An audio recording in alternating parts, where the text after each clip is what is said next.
Hi there, my name is Jaellyn Erickson, and these are my answers to the 4 questions. The first one, how are you inspired by the life and legacy of Frederick Douglass and or Daniel O'Connell? I am deeply inspired by the courage and conviction of both Frederick Douglass and Daniel O'Connell. Douglass's resilience in overcoming unimaginable hardships to become a voice for abolition and human rights resonates with me on a personal level. As someone who has had challenges in finding my own voice and standing firm in my values, his story reminds me that determination and education can break barriers. O'Connell's commitment to nonviolence and his belief in dialogue inspire me to handle disagreements with grace, which is something I've had to work on in my personal life. Both taught me that one voice, no matter how small, can create a ripple effect and create meaningful change, a principle I want to embody in my career by promoting sustainability and equity. Douglass's words, "Where there is no struggle, there is no progress," remind me that growth often comes from discomfort, a lesson I hold on to when I feel uncertain or overwhelmed. So the second question, what do you hope to gain from international work experience and how will you leverage it in the future?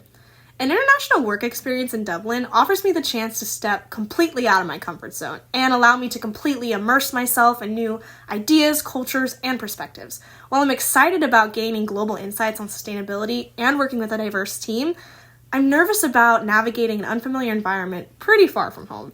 I know that this experience is going to challenge me in ways that I've never been challenged before, but I welcome it because I believe that growth really comes from vulnerability.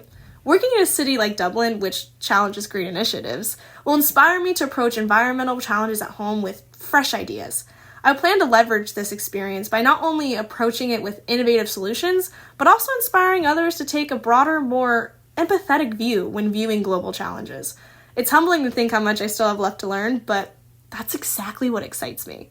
The third question is, what was your most difficult leadership challenge and how did you rise to meet the occasion?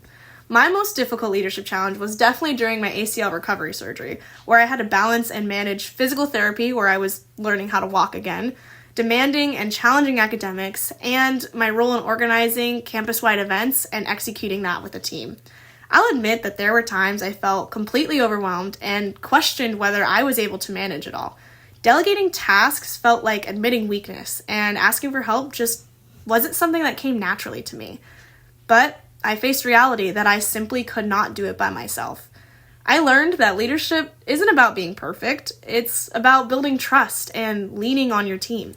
By prioritizing communication and letting go of the need to control every detail, I was able to empower my team and focus on what mattered most.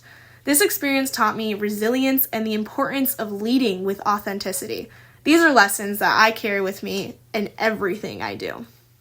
The fourth question is, when you are met with a person or viewpoint contrary to your own, how do you respond? When I am faced with opposing viewpoints, I strive to listen with an open mind, though I'll admit it's not always easy. During a lab project in one of my engineering courses, my teammate prioritized cost efficiency in our design, while I was focusing on long-term environmental impact. Initially, I felt frustrated as I believed my viewpoint was the right one. But instead of pushing back, I paused and I asked questions to understand their reasoning. As I listened, I realized that their concerns were valid, and together we brainstormed a solution that balanced both priorities. This experience taught me compromise does not mean losing your values. It means building something stronger by combining perspectives. Now when I encounter conflicting viewpoints, I remind myself that everyone's perspective comes from their own experiences, and understanding those experiences is how we grow.